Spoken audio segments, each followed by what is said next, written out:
ಗೌತಮಿಯ ಒಂದು ಕಿರುನಾಟಕವನ್ನು ಪ್ರದರ್ಶಿಸಲಿದ್ದಾರೆ. ಏಷ್ಯಾದ ಬೆಳಕು ಎಂದು ಗೌತಮ ಬುದ್ಧನನ್ನು ಕರೆಯುತ್ತಾರೆ. ಬುದ್ಧ ಜ್ಞಾನಜ್ಯೋತಿ, ಅಹಿಂಸಾ ಮೂರ್ತಿ ಹಾಗೂ ಶಾಂತಿಯ ಪ್ರತಿರೂಪ. ಹಾಗೆ ಒಬ್ಬ ಮನುಷ್ಯ ಆಧ್ಯಾತ್ಮಿಕ ಚಿಂತನೆ ಇಲ್ಲದೆ ಬದುಕಲಾರ ಎಂಬ ಉನ್ನತ ಚಿಂತನೆಯನ್ನು ಬುದ್ಧನು ನೀಡಿದನು. ಇಂತಹ ಬುದ್ಧ ನಮ್ಮೆಲ್ಲರ ಕಣ್ತೆರೆಸಿದಾತ. ಅದೆಷ್ಟೋ ಕಷ್ಟಗಳಿಗೆ ಪರಿಹಾರ ನೀಡಿದಾತ. ಅದೆಷ್ಟೋ ಕಲ್ಲು ಹೃದಯಗಳನ್ನು ಕರಗಿಸಿ ಹೂ ಮಾಡಿದಾತ. ಹೀಗೆ ಇಲ್ಲಿ ಒಬ್ಬಳು ಕಿಸಾ ಗೌತಮಿ ಎಂಬ ಮಹಿಳೆಯು ತನ್ನ ಮಗು ಮರಣ ಹೊಂದಿದ ಕಾರಣ ಬಹಳ ದುಃಖಿತರಾಗಿರುತ್ತಾಳೆ. ಅವಳ ಮಗುವಿನ ದೇಹವನ್ನು ಸಂಸ್ಕಾರ ಮಾಡಲಾರದೆ ಅದನ್ನು ಹೇಗಾದರೂ ಮಾಡಿ ಬದುಕಿಸಿಕೊಳ್ಳಬೇಕೆಂದು ಗೌತಮ ಬುದ್ಧರ ಬಳಿ ಹೋಗುತ್ತಾಳೆ. ಮುಂದೇನಾಗುತ್ತದೆ ಎಂಬುದನ್ನು ಈ ನಾಟಕದ ಮೂಲಕ ನೋಡುವ. ಕಂದ, ನನ್ನ ಕಂದ, ನನ್ನ ಮಗು ಸತ್ತು ಹೋಗಿದೆ. ಹೇಗಾದರೂ ಮಾಡಿ ನನ್ನ ಮಗುವನ್ನು ಬದುಕಿಸಿಕೊಳ್ಳಬೇಕು. ನಾನು ಕೇಳಿದ್ದೆ, ಬುದ್ಧರು ಮರಳಿ ಜೀವ ನೀಡಬಹುದು. ನಾನು ಅವರನ್ನೇ ಕೇಳುತ್ತೇನೆ. ಬುದ್ಧರಿ, ನನ್ನ ಪ್ರಣಾಮಗಳು. ಬುದ್ಧರಿ, ನನ್ನ ಮಗು ಇಲ್ಲದೆ ನಾನು ಇರಲಾರೆ. ನೀವು ಸಿದ್ಧ ಜೀವಿಗಳು, ಬದುಕನ್ನು ಗೆದ್ದು ನಿಂತವರು. ಹೇಗಾದರೂ ಮಾಡಿ ನನ್ನ ಕಂದಮ್ಮನಿಗೆ ಮರಳಿ ಜೀವ ನೀಡಬಲ್ಲಿರಾ? ತಾಯಿ ಗೌತಮಿ, ನಿನ್ನ ಮಗುವಿಗೆ ಮರಳಿ ಜೀವ ತುಂಬಬಹುದು. ಅದಕ್ಕಾಗಿ ನೀನೊಂದು ಮದ್ದು ತರಬೇಕು. ತರುತ್ತೀಯಲ್ಲವೇ ತಾಯಿ? ಅದಕ್ಕಾಗಿ ನಾನು ಒಂದು ಮದ್ದನ್ನು ತರಬೇಕೆ?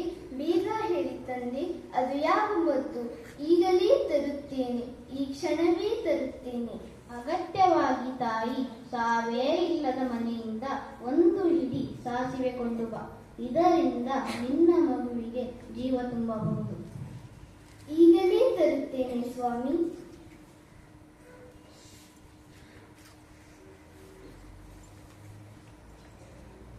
ತಾಯಿ, ತಾಯಿ, ಯಾರಿದ್ದೀರಾ? ಹೇಳಿ, ಏನಾಗಬೇಕಿತ್ತು? ನನಗೆ ಸ್ವಲ್ಪ ಸಾಸಿವೆ ಬೇಕಿತ್ತು, ಕೊಡುವಿರಾ ತಾಯಿ? ಸಾಸಿವೆ ಕಾಳೆ, ಇರಿ ತರುತ್ತೇನೆ. ತಾಯಿ, ಒಂದು ನಿಮಿಷ. ನಿಮ್ಮ ಮನೆಯಲ್ಲಿ ಯಾವುದೇ ಸಾವು ಆಗಿಲ್ಲ ತಾನೆ?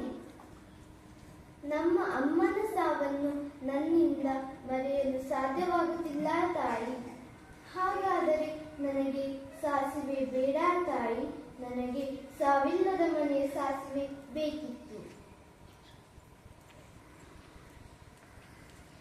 ತಾಯಿ, ತಾಯಿ, ಯಾರಿದ್ದೀರಾ? ಹೇಳಿ, ಏನಾಗಬೇಕಿತ್ತು? ನನಗೆ ಸ್ವಲ್ಪ ಸಾಸಿವೆ ಬೇಕಿತ್ತು, ಕೊಡುವಿರಾ ತಾಯಿ? ಸಾಸಿವೆ ಕಾಳೆ, ಇರಿ ತರುತ್ತೇನೆ. ತಾಯಿ, ಒಂದು ನಿಮಿಷ. ನಿಮ್ಮ ಮನೆಯಲ್ಲಿ ಯಾವುದೇ ಸಾವು ಆಗಿಲ್ಲ ತಾನೆ? ಒಂದು ವಾರದ ಹಿಂದಷ್ಟೇ ನನ್ನ ಅಜ್ಜನನ್ನು ಕಳೆದುಕೊಂಡಿದ್ದೇನೆ.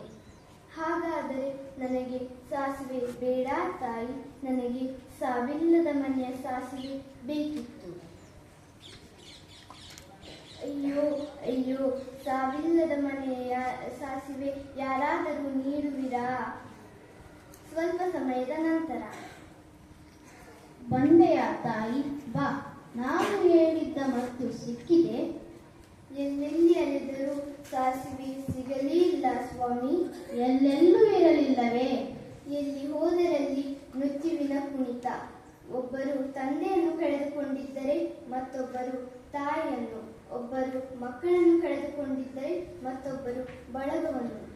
ಚಾತಸ್ಯಂ ಮರಣಂ ಧ್ರುವಂ. ಹುಟ್ಟಿದವರೆಲ್ಲ ಸಾಯಲೇಬೇಕು. ನಮ್ಮ ಬದುಕೆಲ್ಲ ಭ್ರಮೆ. ಅಣ್ಣ, ತಂಗಿ, ಅಕ್ಕ, ತಮ್ಮ, ನಮ್ಮ ಮೋಹಗಳೆಲ್ಲ ಕೇವಲ ಕ್ಷಣಿಕ. ನಾವು ಎಲ್ಲರ ಹಾಗೆ ಒಂದು ದಿನ ಸಾಯಲೇಬೇಕು. ಇದಕ್ಕಾಗಿ ಶೋಕಿಸಬಾರದು ತಾಯಿ.